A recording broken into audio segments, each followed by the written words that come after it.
Hey YouTube, Jason here, aka Maslin Monty, and today I wanted to talk about a trend in Apple's design. Over the years, more and more devices have come out that have garnered the "Steve Jobs would have never let this happen" catchphrase. I want to talk about those. Today, I want to look at those products and why they have such weird designs, and dissect how they got released in the first place. And if I missed any, let me know in the comments below. Let's get started. I wanted to kick this off with the product that caused me to make this video, the iPhone X. And yes, we're talking about the notch. I've lived with it for about 2 months, and you know what? It doesn't bother me. In fact, I kind of like it. But that begs the question, why add it? Apple knew it would stir up controversy. They even go as far as to say in their developer guidelines to not hide it. They want you to see the notch and know it's there. The answer, in the case of the iPhone X, is simple. It's unique, and one day we'll probably even call it iconic. Just look at any illustration of any iPhone before. You know it's an iPhone because of the home button. It's the same thing here. You won't mistake the notch for another phone. In a year or two, when every major phone is bezel-less, an iPhone will still look like an iPhone. The notch is branding. Looking at Apple's website shows it in several cases. Even things like videos, which can still be played in their native aspect ratio with black bars, are filled in to draw attention to the notch. So what other weird products has Apple made lately? Well, several, and their designs are even weirder. Take the Apple-branded iPhone battery case. Apple released their own version of the battery case years after companies like Mophie. They didn't fill in a gap in the market, but rather put their own spin on it, and it was weird. Apple's battery case has an obvious, unmissable hump. It makes no efforts to hide its thickness, rather embraces it. Of all the products in this video, this is probably the weirdest. But if you've seen the subtitle of this video, you know the theme here, embracing the faults. Just like with the notch, Apple doesn't hide all its tech in the empty black borders. The battery case outlines the shape of the battery. It's as if Apple wants you to know why there isn't a bigger built-in battery in the phone. And funny enough, Apple's plus-size phones, which do have longer batteries, don't have an Apple-branded battery case for them. Up next, we've got the Apple Pencil. There's a lot of tech in the Pencil, and there's a small battery powering it all. Different brands handle powering their styli differently, with Google and Microsoft going the replaceable battery route.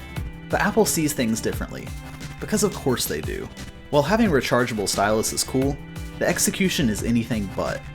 Sticking out of the lightning port of the iPad is just weird, but thankfully, it's also fast charging. The decision to put a male-end lightning plug on the Pencil is especially strange, since every other lightning accessory uses a female end, and in the box is an adapter to allow it to change to a female end. And speaking of accessories that use the lightning port, there are a lot. Various Beats headphones, the Apple TV remote, the aforementioned Apple battery case, the Magic keyboard, trackpad, and mouse, all use lightning to charge. And the mouse is the one I want to talk about. Just like Apple's keyboard and trackpad, the Magic Mouse is technically rechargeable and wireless. Unlike those peripherals, you can't use it wired, and when it needs to charge, you can't even use the mouse at all. In a baffling design choice, Apple placed the charger on the bottom of the mouse, requiring you to stop what you're doing, flip it over, and plug it in when it's time to charge. Both the keyboard and trackpad have plugs on the back, allowing them to stay in use while charging, and in the case of the keyboard, acts as a generic wired keyboard that even the most basic hardware will detect, like my Raspberry Pi.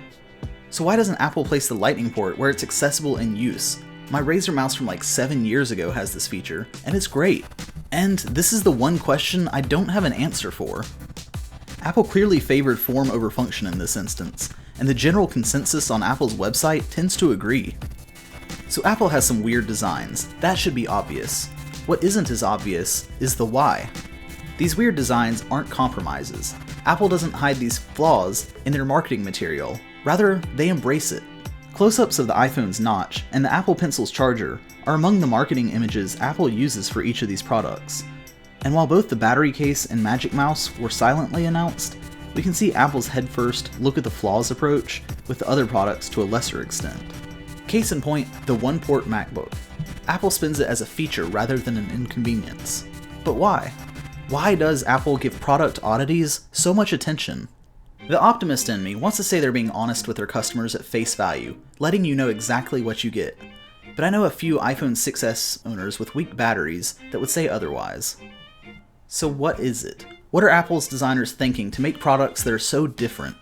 Why try to keep pushing a round peg into a square hole? They obviously see things different and aren't fond of the rules, and they certainly have no respect for the status quo. But stop me if you've heard this before. Apple's slogan of think different really does seem to drive their design. And while it can be frustrating at times, like with the products we talked about just a second ago, it's that nonconformist attitude that led to products like the iPhone to begin with. So, when you're done charging up that mouse, flip it over. Take a look at that glass multi-touch surface. That wasn't even on anyone's radar like 12 years ago. Hey, thanks so much for watching. I'm Jason, aka Maslin Monty, and if you enjoyed this, leave a like, and if you want, get subscribed. And while you're at it, leave a comment below. And did I miss any weird Apple products? I know my conclusion was a little bit sappy, but I have to think that Apple is aware of some of the backlash their products are going to get. I mean, their designers have to use them in their day job, right? Anyway, that's all for this one.